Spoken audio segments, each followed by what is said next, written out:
Halo, assalamualaikum teman-teman Dislovers sekalian. Apa kabar kalian nih? Aku harap kalian semua dalam keadaan sehat ya. Untuk di video kali ini, aku mau ngelanjutin alur cerita di rilis Ertugrul episode 16 part 2. Tapi sebelum itu, jangan lupa untuk di like, komen, subscribe, dan juga share ya. Oke deh, mari kita saksikan videonya. Di awal episode, di tenda utama Sukai diperlihatkan Ertugrul, Gundoldu, Selcan, dan juga Gokce sudah berada di hadapan meja makan yang sudah disidangkan. Haime Hana datang bergabung bersama mereka. Tak lama, Deli Demir, Aikis, dan juga Halime datang. Selcan dan Gokce yang tidak mengetahui bahwa mereka akan bergabung untuk makan malam bersama, mereka tampak tidak menyukainya. Selcan dengan sinis langsung bertanya pada Haime Hana, "Ana, Anda tidak bilang kalau ada tamu?" Haime Hana menjawabnya dengan tenang, "Mereka bukan tamu Selcan, mereka keluarga kita." Lalu Haime Hana segera menyambut kedatangan mereka dan mempersilahkan mereka untuk duduk. Sulaimansyah pun keluar dari ruangannya, lalu ia menyambut kedatangan mereka semua di sana dan duduk di tempatnya. Setelah ia duduk, ia menyapa Halime. "Halime Sultanah, aku sangat senang melihatmu di sini." Lalu ia segera membaca basmalah dan mempersilahkan para tamu menikmati hidangan yang ada. Namun, terlihat suasana sangat canggung di sana. Dari Selcan yang tampak tidak senang akan kehadiran Aikis, begitu juga dengan Aikis dengan Deli Demir yang tampak tidak senang dengan Selcan. Dan Gokce yang terdiam tidak menikmati hidangannya karena kehadiran Halime. Untuk mencairkan suasana, Sulaimansyah memulai pembicaraan dengan berkata, "Ayahku pernah berkata, tidak peduli sebesar apa gunung, selalu ada jalan yang mengelilinginya. Kita datang ke sini, ke rumah baru kita dengan berperang melawan pasukan salib. Bahkan anak bungsuku Dundar telah bertarung dengan pasukan salib dan menghindari suku kita dari bahaya besar. Sama seperti kakaknya yang telah menunjukkan keberaniannya. Insya Allah kita akan melihatnya kembali ke meja ini." Semua yang hadir pun ikut mengucapkan insya Allah mendengar doa Sulaimansyah itu. Lalu Sulaimansyah melanjutkan, "Kita harus tetap berjuang untuk tetap bertahan. Untuk menyelesaikannya, aku akan memberi tugas penting pada Ertugrul dan Gundoldu. Mereka telah menunjukkan kepada kita bahwa mereka layak untuk menjadi pemimpin suku. Saat waktunya tiba, salah satu dari mereka berhak menggantikan posisiku. Mulai saat ini, Gundoldu akan bertanggung jawab atas keberlangsungan hidup suku kita. Ertugrul akan melindungi kita dari Templar dan pasukannya. Insya Allah besok ia akan membawa pulang Turgut. Sekali lagi, aku berdoa semoga anak-anakku bisa bahu-membahu dan membawa kejayaan bagi suku kita." Ertugrul dan Gundoldu pun memberikan salam pada Sulaimansyah. Lalu Sulaimansyah berkata pada Halime, "Halime Sultanah, kau telah melalui hari-hari melelahkan. Alhamdulillah kau baik-baik saja, tapi akan selalu ada orang yang memanfaatkanmu dan pangeran." Lalu Halime pun berkata pada Sulaimansyah, "Sulaimansyah, jika diizinkan, aku ingin menjadi bagian dari perkemahan ini. Karena ayahku telah mengkhianati negaranya sendiri, aku ingin menua di antara orang-orang yang sudah aku anggap sebagai keluargaku sendiri." Gokce tampak tidak senang mendengar permintaan Halime itu. Melihat adiknya itu, Selcan berkata pada Halime, "Tentu kami semua akan bahagia jika kau bisa hadir dalam pernikahan Ertugrul dan Gokce." Semua yang hadir di sana yang mengetahui perasaan Halime dan Ertugrul tampak terkejut mendengar ucapan Selcan itu. Halime tampak begitu terpukul dan sedih, lalu ia menatap Ertugrul. Sedangkan Ertugrul menatap Selcan dengan marah, lalu ia menatap Halime dengan rasa bersalahnya. Dan situasi di sana pun menjadi canggung. Lalu tiba-tiba salah seorang ksatria meminta izin untuk masuk ke dalam tenda pada Sulaimansyah. Sulaimansyah pun mempersilahkannya untuk masuk. Ksatria itu pun memberikan kabar, "Bey, Afsin Bey dan Pangeran Yigit telah tiba." Halime berdiri tampak khawatir setelah mendengar kedatangan adiknya itu. Sulaimansyah berkata pada ksatrianya itu, "Persilahkan mereka masuk." Setelah Afsin Bey dan Yigit masuk ke dalam tenda, Halime segera menghampiri Yigit dan memeluknya.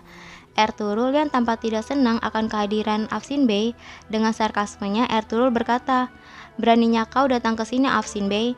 Afsin Bey menjawabnya, "Aku datang untuk memberitahumu bahwa aku telah menyelesaikan tugas terakhirku melawan pangeran." Halime pun bertanya pada Afsin Bey, "Di mana ayahku, Afsin Bey?" Afsin Bey tampak ragu menjawab pertanyaan Halime itu, lalu secara perlahan ia berkata, "Ayahmu sudah meninggal dunia, Halime Sultanah. Aku sendiri yang menguburnya. Aku telah melaksanakan tugas terakhirku." Halime tampak terkejut mendengar kabar itu, begitu juga dengan Sulaimansyah dan Ertugrul. Halime pun meninggalkan ruangan itu. Ia tampak terlihat sangat sedih karena kehilangan ayahnya.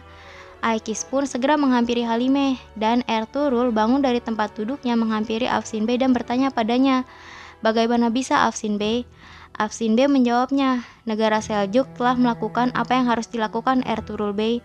Mengerti dengan apa yang dimaksud Afsin Bey, namun dengan tatapan tidak sukanya Ertuğrul meninggalkan Afsin Bey dan datang menghampiri Halimeh. Ketika masuk ke ruangan itu, Aikis memberi kesempatan Ertuğrul untuk berbicara pada Halimeh. Ertuğrul mendekati Halimeh yang sedang menangis. Ertuğrul berusaha menenangkan dan memanggilnya. Ketika Ertuğrul hendak membicarakan sesuatu pada Halimeh, Halimeh memotongnya dan berkata, "Meski dia mengkhianati negara, dia tetap ayahku. Kami selalu berdiri melawan mereka. Sayangnya ayahku lemah. Aku tidak tahu, mungkin dia lemah karena tidak bisa melindungi kami. Dan dia sekarang telah meninggal. Dia adalah ayah kami dengan kelemahan dan kekurangannya." Lalu Halimeh berusaha menguatkan dirinya dan berkata, "Terima kasih Ertuğrul Bey." Ertuğrul yang juga merasakan kesedihan Halimeh berkata, "Semoga Allah mengampuni dosa-dosanya Halimeh. Aku ikut berduka cita." Lalu Ertuğrul pergi meninggalkan Halimeh dan Aikis di ruangan itu. Keesokan harinya, kumandang azan sholat Jumat terdengar di penjuru perkemahan suku Kai. Seluruh jamaah sudah berkumpul untuk melaksanakan ibadah sholat Jumat dipimpin oleh Syekh Ibnu Arabi. Ibnu Arabi memberikan dakwah Jum'ahnya. Setelah membuka dengan salam dan doa, ia berkata, "Wahai kaum muslimin, Allah bersabda dalam surat An-Nisa, orang yang menaati Allah dan Rasul-Nya akan dikumpulkan bersama orang-orang syirik, orang-orang saleh, dan para syuhada. Mereka semua diridhoi oleh Allah." Kriteria paling penting dari seorang muslimah adalah sidik. Apa itu sidik? Seorang yang setiap waktunya selalu dalam kebenaran. Menjadi sidik adalah jalan terbaik untuk bisa menemukan jalan menuju keridhaan Allah. Kaum muslimin, Nabi Nuh alaihissalam diselamatkan dari banjir, Nabi Ibrahim alaihissalam diselamatkan dari api, dan Nabi Muhammad SAW diselamatkan dari musyrikin. Alasan mereka semua diselamatkan adalah karena mereka semua adalah termasuk orang-orang yang sidik. Semoga Allah menolong kita semua ke dalam golongan tersebut, dan semoga Allah menyelamatkan kita dari orang yang berniat jahat kepada kita. Semua jamaah pun mengaminkan doa-doa dari Syekh Ibnu Arabi. Lalu mereka mulai melaksanakan sholat Jumat mereka. Setelah sholat Jumat selesai, Ertuğrul bersama kesatrianya siap berangkat untuk menyelamatkan Turgut. Sambil membawa kudanya, ia menghampiri Sulamansyah yang masih berada di balai bersama Syekh Ibnu Arabi dan jamaah lainnya. Ertuğrul berpamitan dengan ayahnya, lalu salah seorang prajurit datang dan berkata, "Bey, mereka mengirim ini dari Aleppo," sambil menunjuk sebuah kotak. Lalu ia berkata lagi, "Mereka bilang ini hadiah dari Sahabetin." Ertuğrul pun membuka kotak itu. Ketika ia membuka kotak itu, ternyata isinya adalah kepala Sahabetin. Ertuğrul, Sulamansyah, dan jamaah lainnya tampak terkejut melihat isi kotak itu. Ertuğrul yang mengetahui siapa yang melakukannya, ia pun tampak marah dan berkata, "Aku akan membuat jalanmu ke neraka lebih mudah. Semoga pedangku basah oleh darahmu." Lalu Ertuğrul pun berpamitan pada ayahnya dan pergi meninggalkan perkemahan suku Kai. Ketika di perjalanan, Ertuğrul menyadari bahwa mereka telah diikuti oleh seseorang. Lalu ia dan kesatrianya berhenti. Ternyata yang mengikuti mereka adalah Afsin Bey. Afsin Bey pun menghampiri Ertuğrul. Ertuğrul yang tidak suka dengan kedatangan Afsin Bey, ia berkata, "Apa kau sudah bosan hidup? Kami sudah bilang supaya tidak ikut." Afsin Bey menanggapi Ertuğrul, "Kau tidak berpikir untuk masuk ke kastil kan? Kau mau menyelamatkan Turgut tapi tidak tahu bagaimana caranya. Jika aku memberitahumu caranya, bolehkah aku ikut Ertuğrul Bey?" Ertuğrul Bey pun bertanya padanya, "Bagaimana?" Afsin Bey pun menjawabnya, "Kardinal Thomas."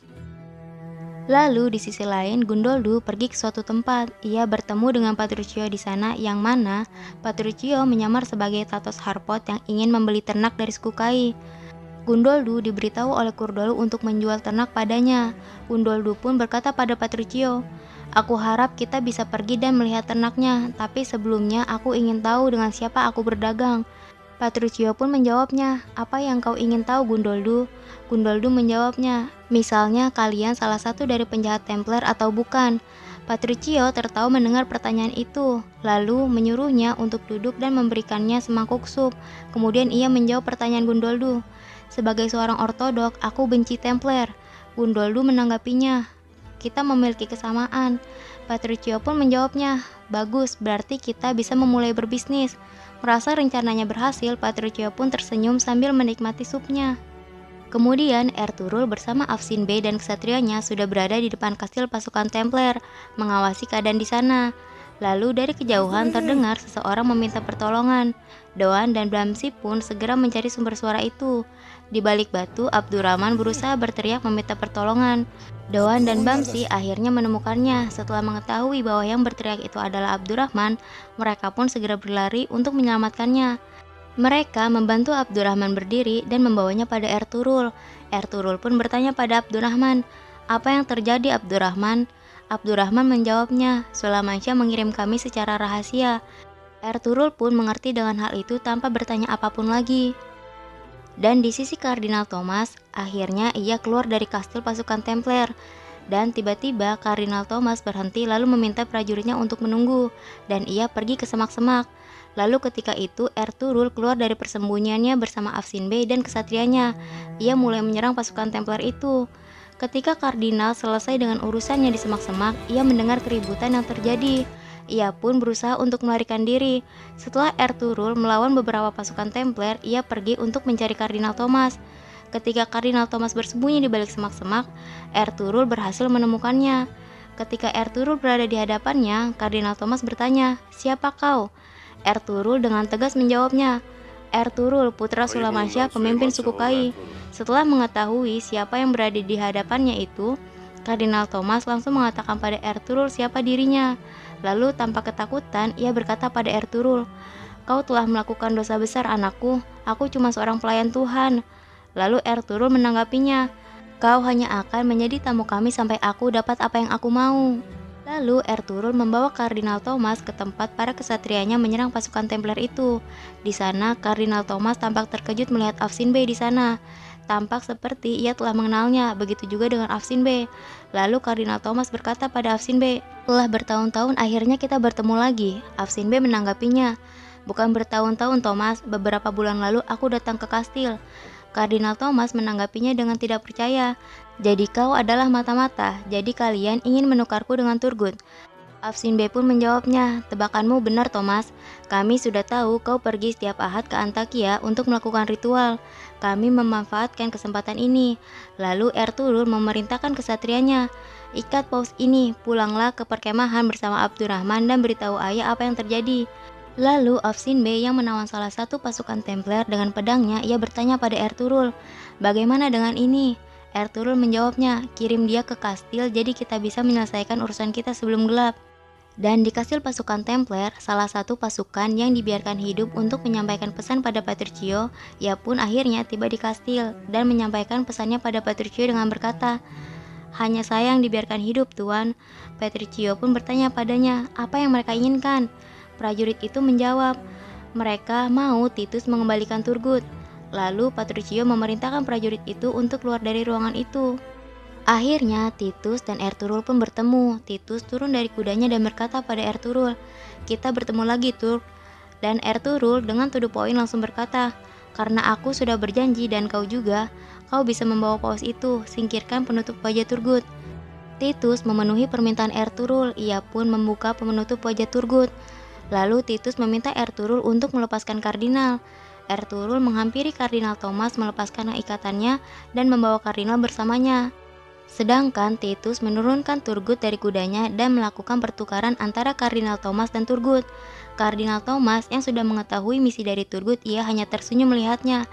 Ertugrul tampak bahagia ketika melihat saudaranya itu. Kemudian Titus dan Kardinal Thomas pun pergi meninggalkan Turgut dan Ertugrul.